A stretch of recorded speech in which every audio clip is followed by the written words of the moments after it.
Baik, Bismillahirrahmanirrahim. Assalamualaikum warahmatullahi wabarakatuh. Perkenalkan, nama saya Muhammad Ikram, NIM 219190109, kelas sipil D. Jadi, saya akan mempresentasikan sebuah materi yang dimana materi tersebut tentang kewirausahaan. Ilmu kewirausahaan teknik sipil. Yang pertama, istilah entrepreneur itu sendiri berasal dari bahasa Perancis, yaitu entrepreneur, yang mengandung makna to undertake, yang berarti mengerjakan atau berusaha atau melakukan suatu pekerjaan.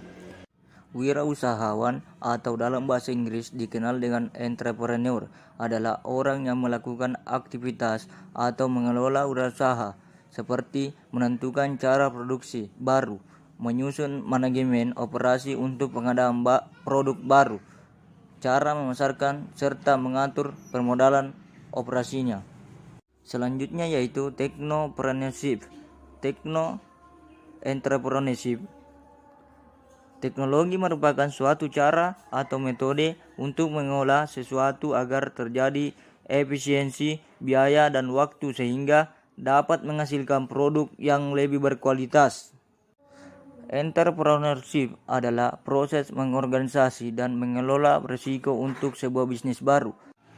Entrepreneur, seseorang yang menciptakan bisnis atau usaha dengan keberanian menanggung risiko untuk mencapai keuntungan dan pertumbuhan dengan cara mengidentifikasi peluang yang ada.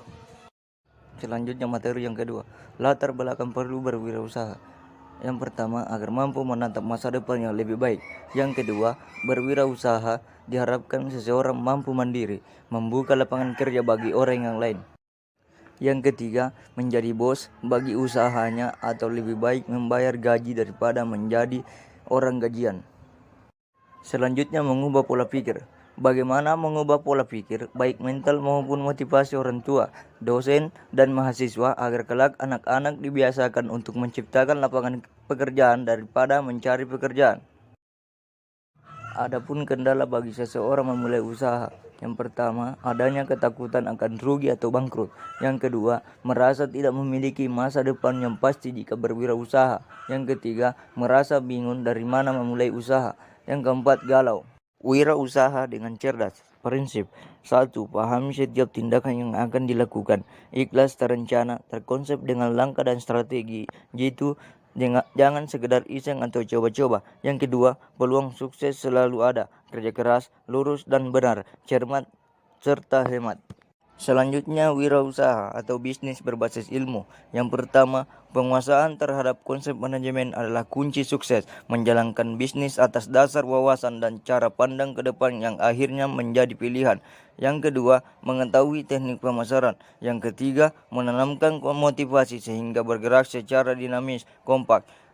Yang keempat, mengatur pos pengeluaran, tidak besar pasak daripada tiang. Yang kelima, 90% orang kaya itu karena bisnis bukan menjadi pegawai atau karyawan perusahaan. Yang keenam, kemiskinan dan kefakiran merupakan ancaman dan tantangan.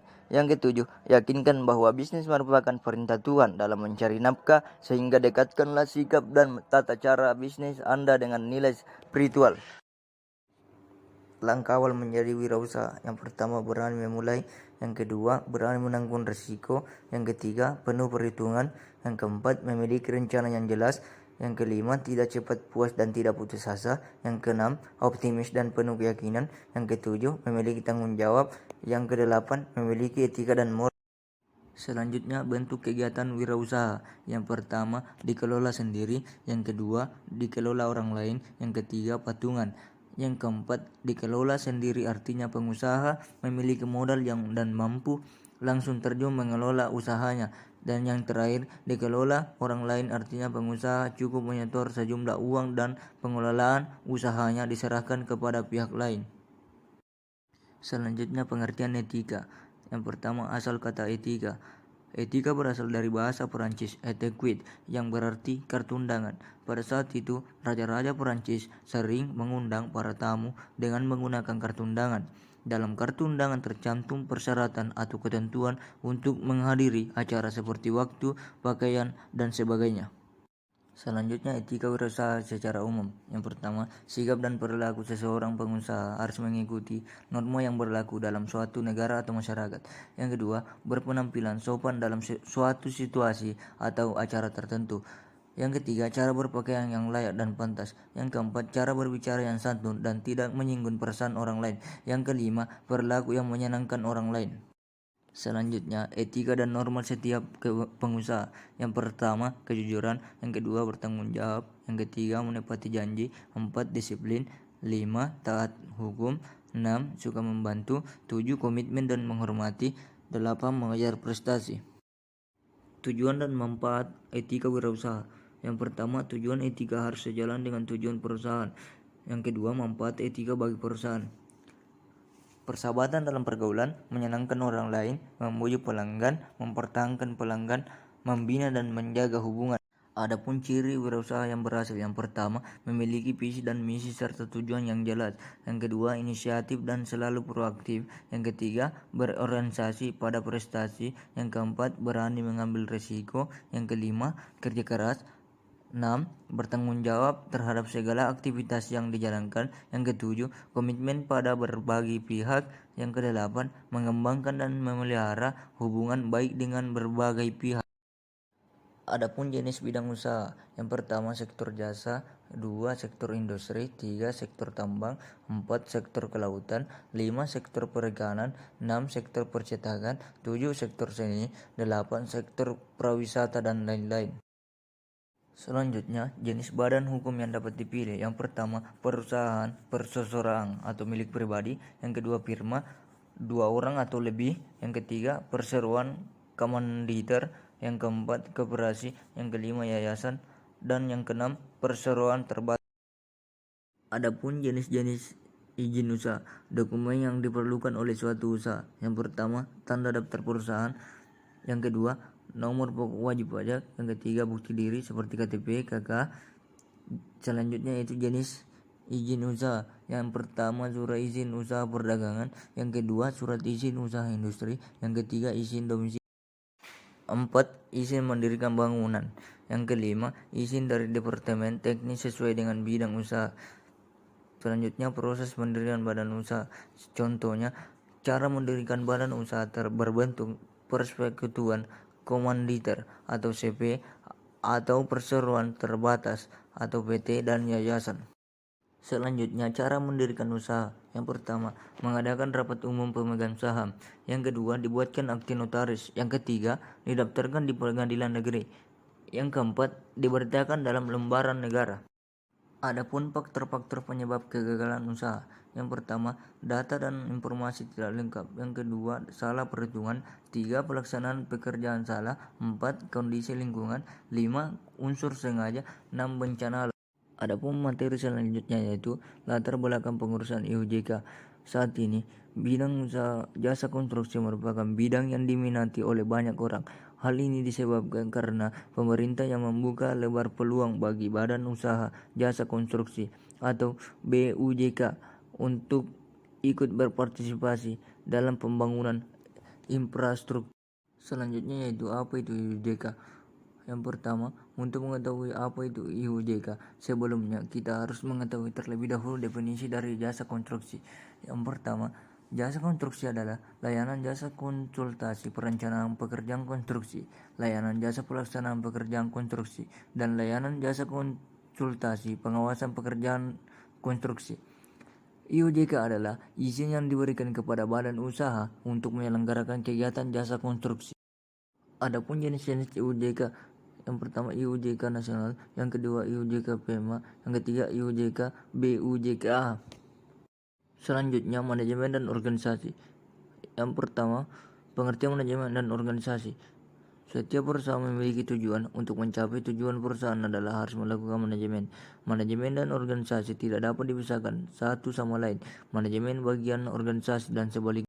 Selanjutnya, manajemen merupakan alat untuk mencapai tujuan. Selanjutnya, organisasi merupakan tempat untuk mencapai tujuan. Selanjutnya, manajemen dapat diartikan sebagai proses dari perencanaan, perorganisasian, pelaksanaan, dan pengendalian untuk mencapai tujuan tertentu. Selanjutnya, manajemen adalah proses pengelolaan suatu kegiatan atau usaha dari awal hingga perusahaan berjalan dan bangkrut. Selanjutnya, manajemen merupakan alat untuk mencapai suatu tujuan dengan melalui suatu proses. Adapun fungsi manajemen, proses untuk mencapai tujuan menjadi fungsi manajemen. Yang pertama, planning. Perencanaan adalah proses menentukan arah yang akan ditempuh dan kegiatan yang diperlukan untuk mencapai tujuan yang ditetapkan. Yang kedua, organizing. Perorganisasian adalah proses pengelompokan berbagai kegiatan atau pekerjaan dalam unit-unit. Tujuannya adalah supaya tertata dengan jelas antara tugas, wewenang, dan tanggung jawab, serta hubungan kerja dengan sebaik mungkin dalam bidangnya masing-masing. Yang ketiga, actuating.